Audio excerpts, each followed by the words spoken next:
I never thought I'd be the guy writing to a relationship advice subreddit, but here I am and I need some perspective.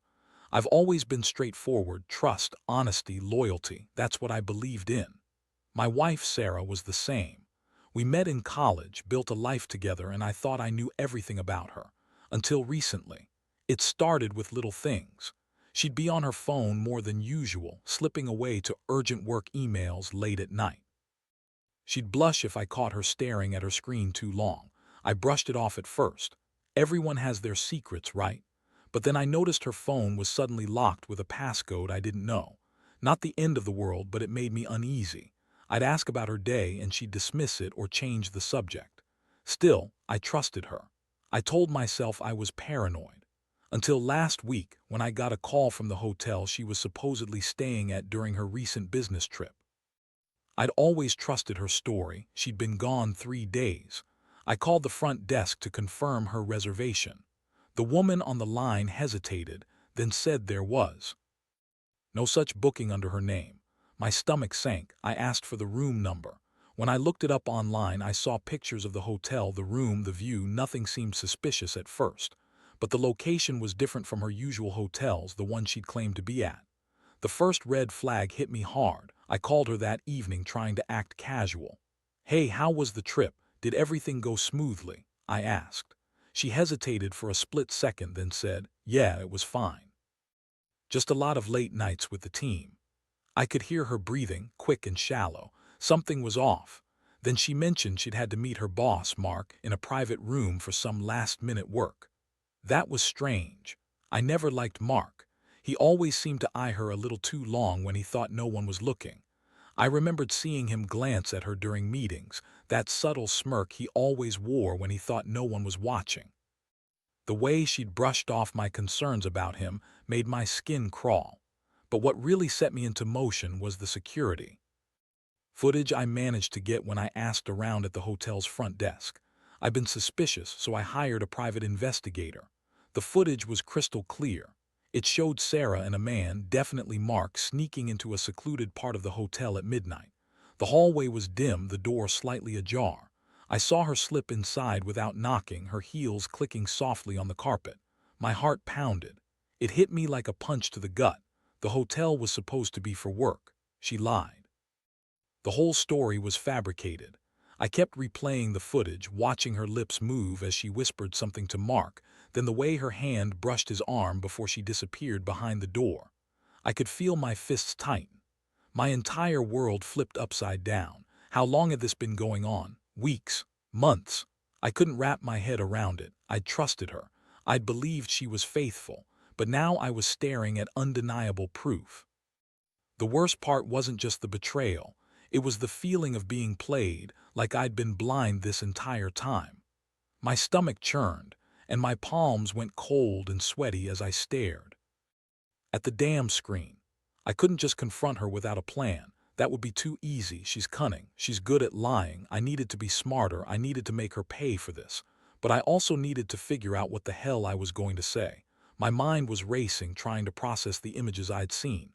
I felt a mixture of anger, hurt, and a deep, gnawing betrayal. I kept asking myself, how long has she been sneaking around? How many times? Did she even love me? Or was I just someone she settled for? The questions kept spiraling, making my stomach twist tighter. I had to stop her before she erased everything, before she convinced herself she was justified. But I didn't want to do something reckless. I needed a plan, a way to teach her a lesson she wouldn't forget. I took a deep breath, trying to steady my trembling hands. I looked at the footage again, then at my phone. I knew what I had to do.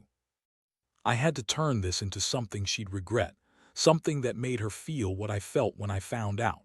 Whatever my plan was, it would be cold and calculated. She was going to see that I wasn't the fool she thought I was. And so I sat there, staring at the screen, knowing that the next steps would change everything. I was finally going to find out how long she'd been lying, and I was going to make sure she paid for it. Next part. The next morning, I couldn't get the images out of my head. The quiet ache in my chest turned into a gnawing need for control. I couldn't just confront her without knowing exactly what I was walking into. I needed evidence, a plan, something that would give me leverage. I spent the day gathering every piece of information I could find, the hotel records, her phone, her emails, all while pretending to go about my usual day. She was oblivious or maybe just good at hiding her guilt. She went about her routine, acting like nothing had changed. That's what made it worse. I'd always thought I knew her.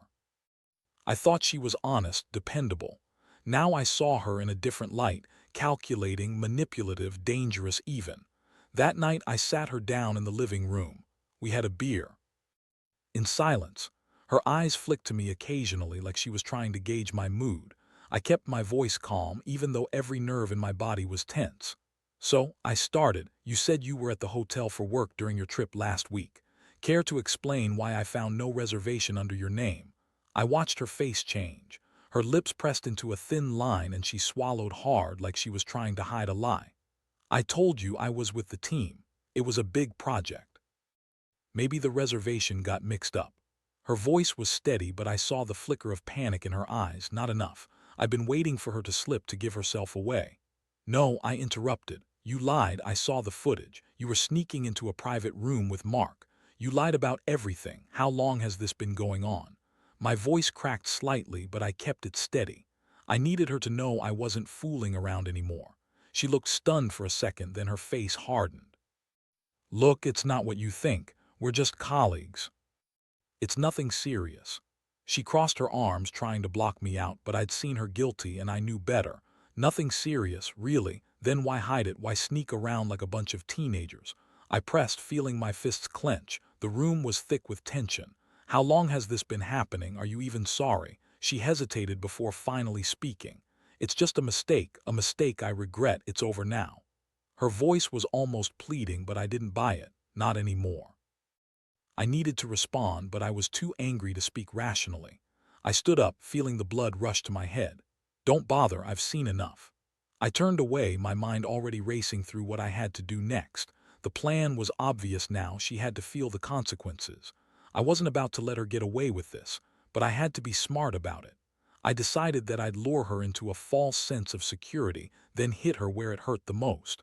I'd make sure she realized I knew everything, that she couldn't lie her way out of this one. I spent the rest of that night figuring out the specifics. She loved her phone, her social media.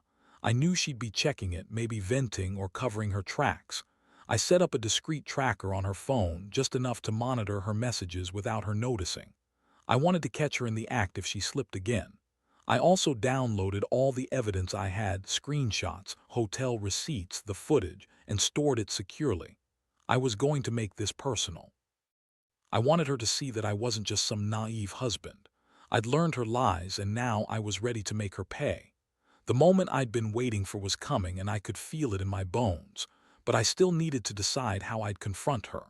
I could burst in with everything laid bare, or I could play the long game, catch her red-handed again, then expose her to everyone she cared about.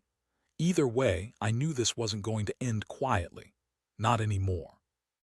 I sat there in the dark, thinking about how much I had loved her, how I'd trusted her with everything, and how she'd thrown all that away for a moment of stupid, reckless desire. I clenched my fists. The kind of betrayal I just uncovered wasn't something I was going to forgive easily. Whatever her next move was, I was ready. She'd pushed me too far this time, and I'd make sure she understood I wasn't some naive fool anymore. I was ready to strike back, cold and calculated. She'd regret the day she ever crossed me. Next part. The following days dragged by like hours stacked on top of each other. Every time I saw her, I felt a surge of anger I couldn't quite control. She'd go about her routine, pretending everything was normal. She'd make coffee, brush her hair, act like she had no idea I knew the truth, but I saw the subtle shifts in her eyes, guilty, nervous, maybe even a little scared. That's what I wanted. I kept the surveillance on her phone, watching her texts and social media. She was careless, more careless than I expected. I caught small hints, short messages with Mark, vague references to meeting up or working late. Nothing explicit yet, but enough to confirm I was onto something. I'd already made my mind up. She wasn't going to get away. Without consequences. One afternoon, I finally decided I'd had enough of waiting. I called her into the living room. She looked at me with that fake innocence she'd been cultivating, and I felt my jaw tight. Sarah, I said, voice low but steady, we need to talk. I've seen enough. I know what's been going on and I want to hear it from you straight up. How long has this been happening? She looked away for a moment, then met my eyes, her face pale. It's not what you think, it's just a mistake. It's over now. Her voice cracked, but she kept her composure. No, I said, voice sharper. Don't you dare lie again. I have the footage, the hotel records, the texts. How long has this been going on? She hesitated, then finally broke. A few months, she admitted softly. Her voice was almost a whisper. I didn't mean for it to happen. It just did. I was stupid. I regret it. I stared at her, feeling a hot rage boiling inside me. Regret? That's your excuse. You betrayed me, and you expect me to believe it's just a stupid mistake. She looked down, tears pooling in her eyes. I didn't want to hurt you, I was just confused. Mark was there and I felt lost, I was lonely. I swear I didn't want it to go this far. Her voice was trembling now. I took a deep breath, trying to hold myself together. You think that's enough? I asked, voice cold.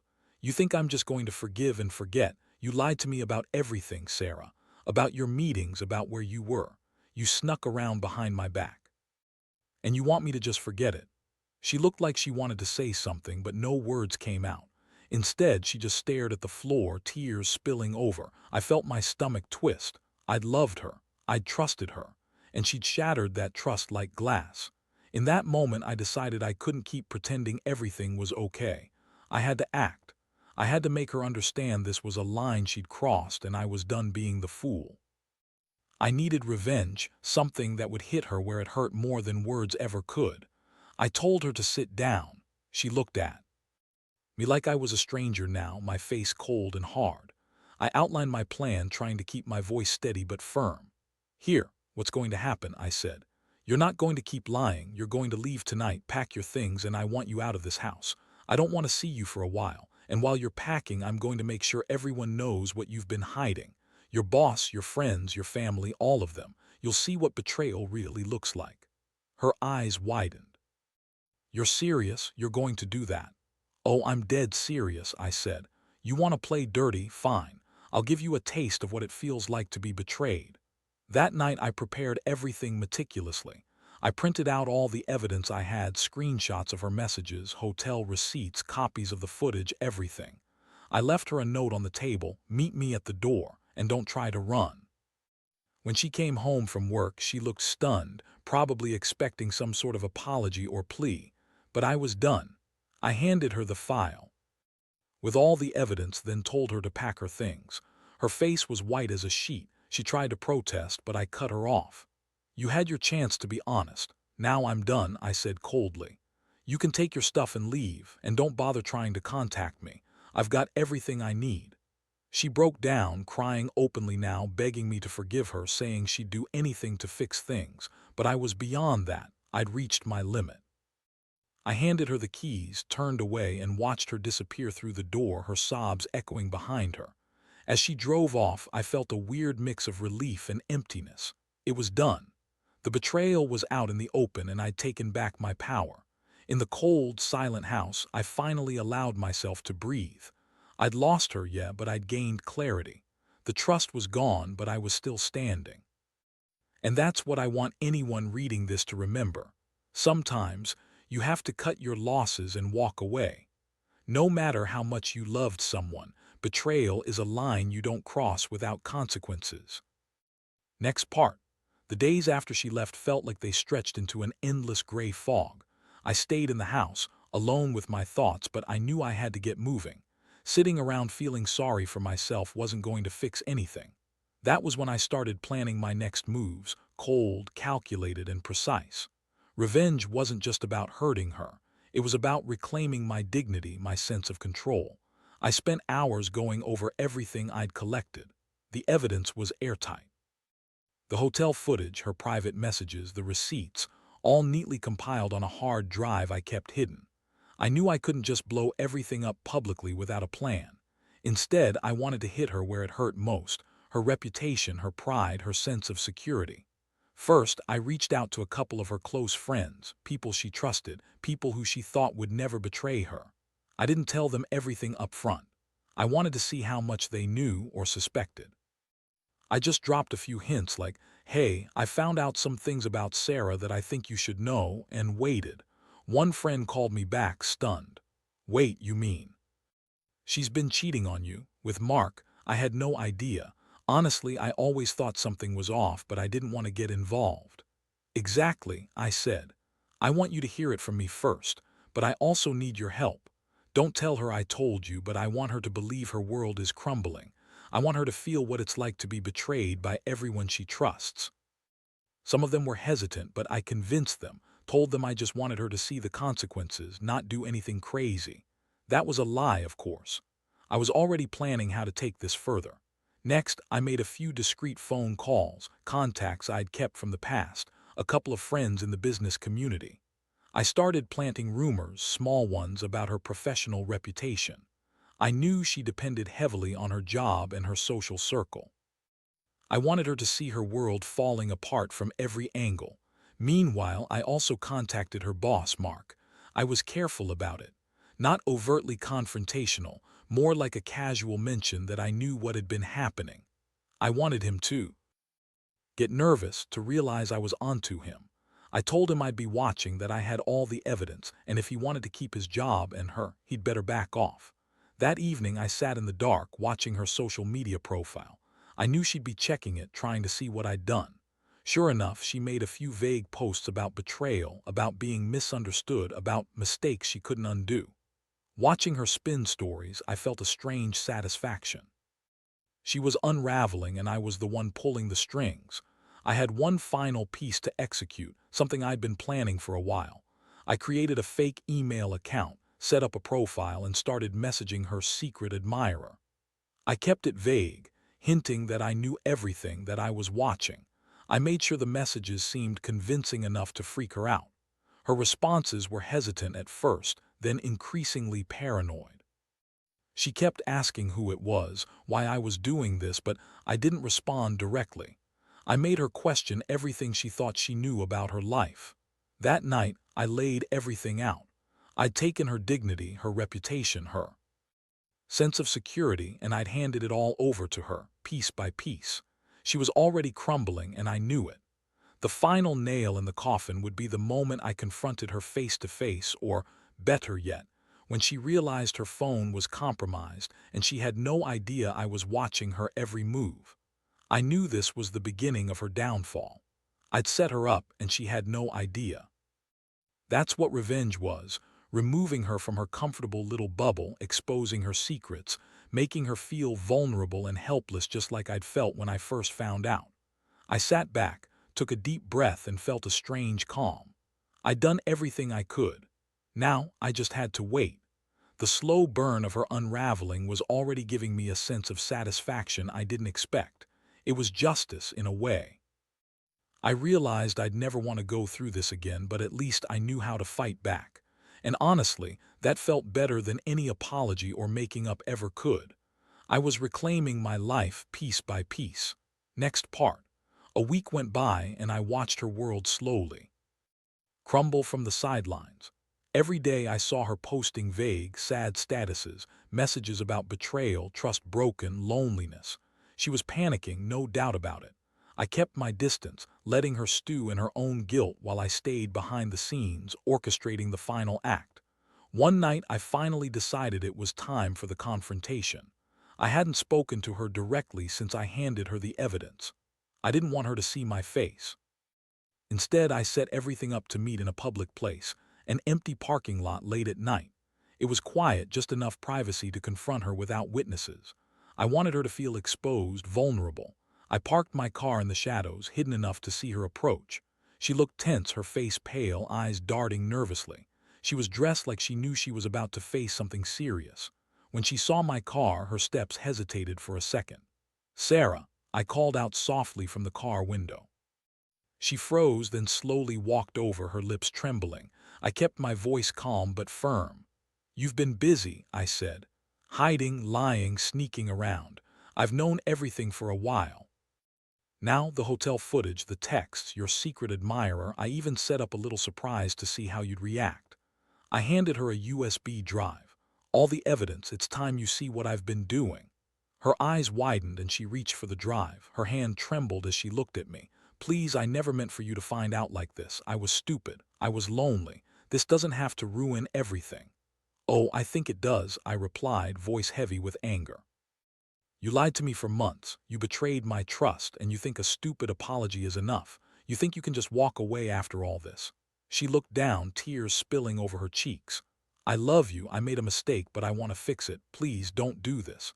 Her voice cracked, desperation clear. I shook my head. "No, you don't get to decide anymore. I've already decided. You're going to leave tonight, and I want you out of my life. And don't bother trying to contact me.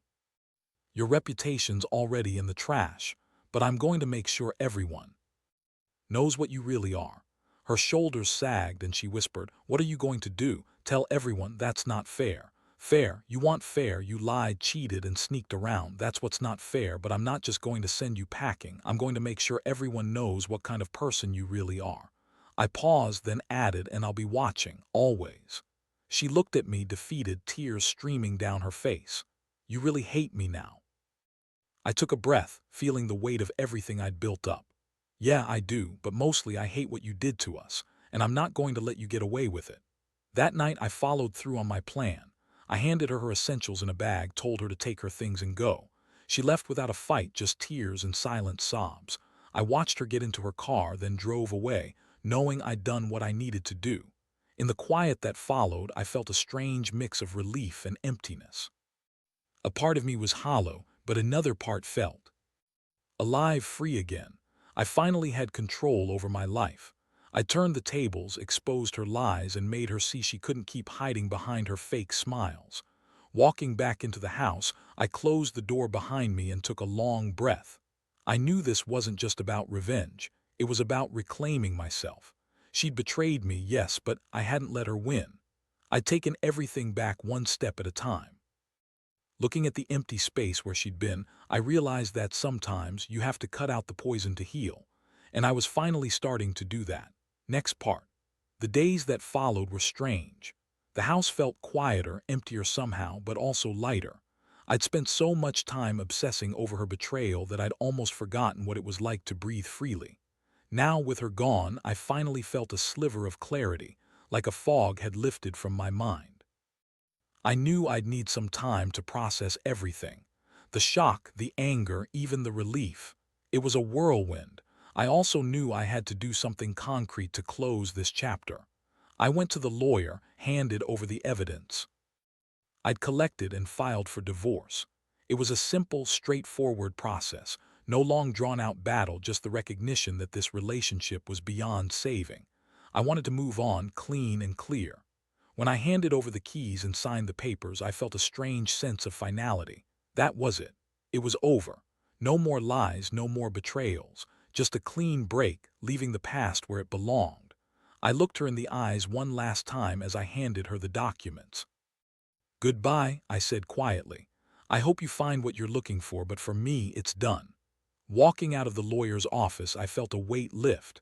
I'd taken control of my life again, no matter how painful it was at first. The anger had burned hot, but now it was cooling into something else, something I could finally breathe with. That night, I sat alone on the porch, watching the stars. It was quiet, peaceful. I thought about everything I'd been through, the betrayal, the revenge, the heartbreak, and I felt a strange mix of exhaustion and relief. I realized I'd been living under a false sense of trust, but now I knew better. I knew what I deserved, and I wasn't going to settle for anything less. Looking back, I won't lie and say I didn't feel guilty sometimes. Guilty for hurting her, guilty for wanting revenge, guilty for feeling a moment of satisfaction. But then I remembered the pain she caused, the lies, the sneaking around, and I knew I'd done what I had to do. In the end, I learned a hard lesson. Sometimes the only way to heal is to cut out the poison, to walk away from what's broken, even if it hurts, to reclaim your life piece by piece. I'm not perfect, and I probably won't forget what happened anytime soon, but I can finally move forward, stronger, wiser, and that's exactly what I intend to do. I'm focusing on myself now, rebuilding what's left of my confidence, my trust in myself. It's not easy, nothing worth doing ever is, but I know I'll be okay. Better than okay, maybe. One thing's clear, no betrayal, no matter how deep, is worth losing yourself over. I hope anyone reading this who's going through something similar finds the courage to stand up, take control, and walk away if needed. Because sometimes, the only real victory is knowing you're worth more than the lies and betrayal. And that's what I'm holding on to now. My own truth, my own strength, my own fresh start.